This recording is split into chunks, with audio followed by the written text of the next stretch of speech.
Also, a developing story right now. Two church leaders with ties to Florida are facing federal charges. The FBI is raiding homes right now, including one in Marion County.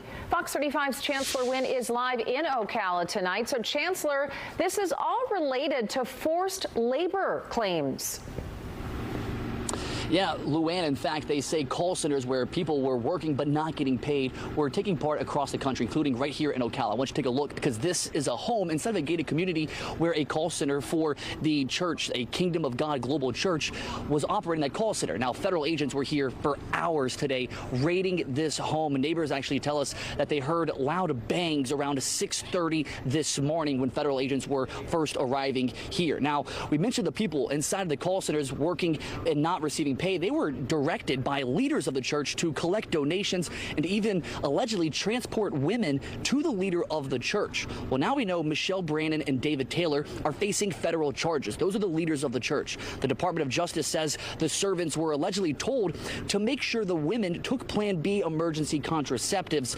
Now, while working in the call center, the people were told to make a certain number of calls, collect a specific amount of money in donations, which actually added up to around $50 million. That number since 2014, and that money was used to buy a boat, jet skis, ATVs, and really fund an extravagant lifestyle for the church leaders.